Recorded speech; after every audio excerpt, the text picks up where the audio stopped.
सिंदफळ गावाला लाभलेलं शेकडो वर्ष जुनं ऐतिहासिक वडाचं झाड हे गावच्या वैभवाचे आणि इतिहासाचे प्रतीक आहे. परंतु काल अचानक दुपारी 3च्या सुमारास या झाडाचा मोठा फटा अचानक तुटला आणि तो खाली पडला. सुदैवाने या घटनेमध्ये कोणतीही जीवितहानी झाली नाही, कोणाला दुखापत सुद्धा झाली नाही. एक वयोवृद्ध नागरिक फाट्याच्या खाली सापडले होते, परंतु गावकऱ्यांच्या मदतीने त्यांना बाजूला काढले. त्यांना सुद्धा कोणतीही दुखापत झाली नाही. वडाच्या झाडाचा मोठा फटा मंदिरावर आणि बाजूच्या वाट्यावर पडला होता.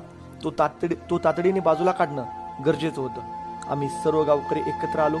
तानाजी जाधव यांनी लाकूड कट करण्याचे मशीन घेऊन आले. त्यांनी लाकडाचे लहान लहान तुकडे करून दिले. लगेच बबलू धनके यांनी आपलं ट्रॅक्टर व ट्रॉली आणली. सर्व गावकरी पटापट वडाचे लाकूड फांद्या ट्रॉलीमध्ये टाकू लागले. वडाच्या झाडाचा मोठा फटा पडला याचं गावकऱ्यांना दुःख झालं होतं, परंतु त्या पडलेल्या फटामुळे कोणालाही इजा झाली नाही याचा आनंद सुद्धा होता. कारण शेकडो माणसं या वडाच्या थंडगार सावलीमध्ये रोज बसलेली असतात. वडाच्या झाडाचा पडलेला फटा मोठा होता.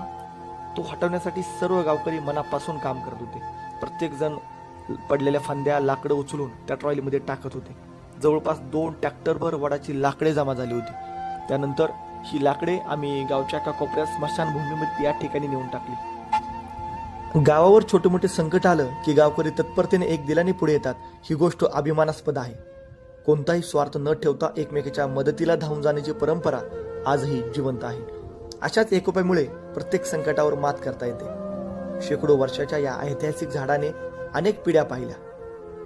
आज संकट आलं, पण सिंदफळकरांनी एकजुटीने तेही दूर केलं. हाच आपल्या गावचा अभिमान. धन्यवाद.